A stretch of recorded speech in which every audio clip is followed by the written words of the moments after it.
Welcome back to News Geelong on this winter Wednesday evening as we continue with the world of Geelong sport with our very own sport official, Nathan Curry. Good evening, Nathan.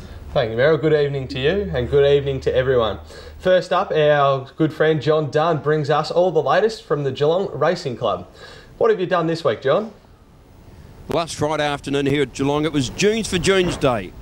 Everyone wore jeans and of course they popped the gold coin into the collection tins around the course for the research into Children's Medical Institute. A great cause and a great day was had by all. In the opening event, the Darren Weir trained Pt3.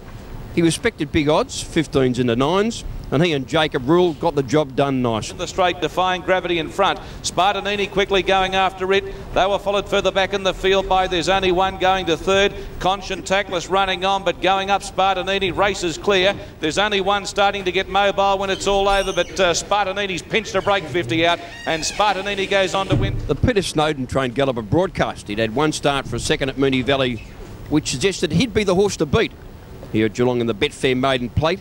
And that's exactly how the race panned out. Without a fight, Broadcaster's got his nose in front. Koblenz coming back. It's Broadcast in front of Koblenz. Father-son late. Broadcast by the skin of his teeth in front. Broadcast hanging on. Got there. There were several promising horses engaged here on Friday, none more so than the Tony Vassell trained Road Train. He was coming off one start for a big win at Swan Hill, and he made it 2 out of 2.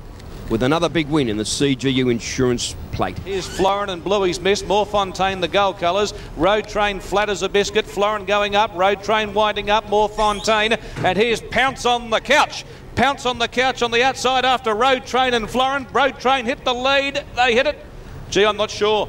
Ballarvin maintained his unbeaten record. He's had 4 starts now at the races for 4 wins for trainer Tony Vassell.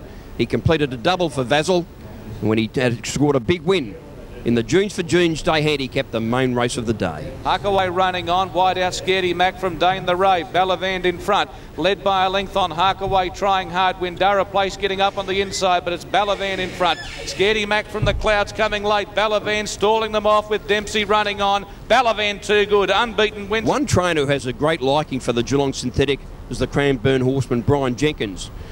And even more so after the final event here last Friday when his galloper Atlantis and Reece Wheeler scored a Catch Me If You Can win in the final event. Vince Atlantis still a mile in front of the 200. He's 6 lengths clear.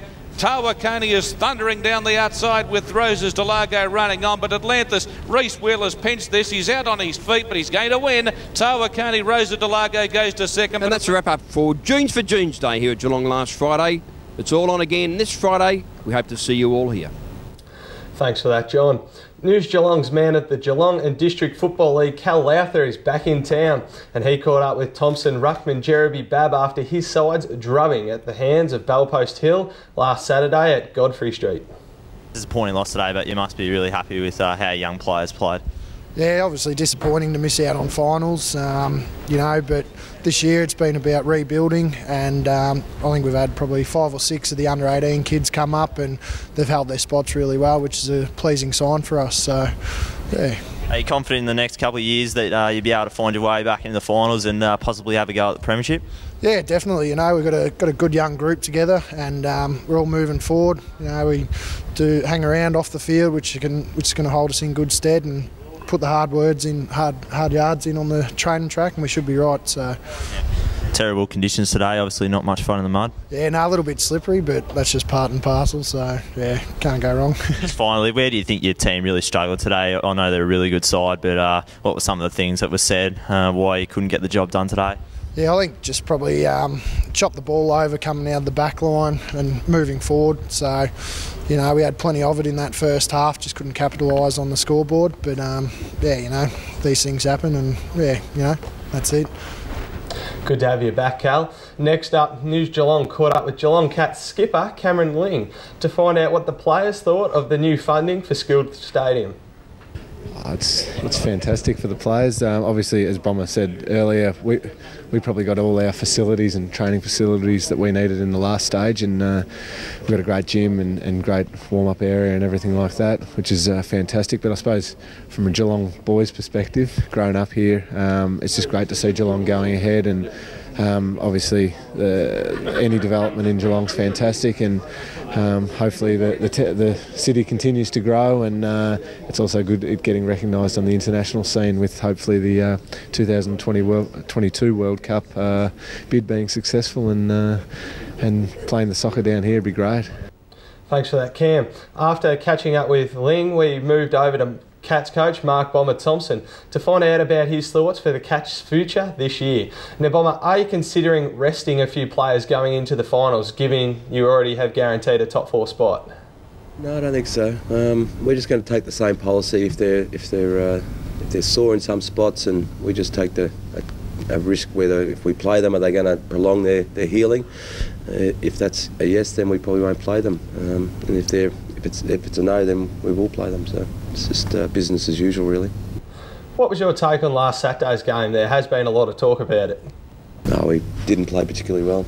Collingwood were fantastic and purely beat us in a game, at our own game, really. Areas that we rate, they dominated, so we've got a lot of work. Thanks for your time there, Bomber, and nice tie. That's it for sport tonight. I'll see you again on Friday, but until then, it's back to you, Meryl. Thanks, Nathan. And the winter weather has been very cold and wet, and we're joined with our weather queen, Lani Salathiel, with the latest forecast for Geelong and surrounds over the next few days. Good evening, Lani.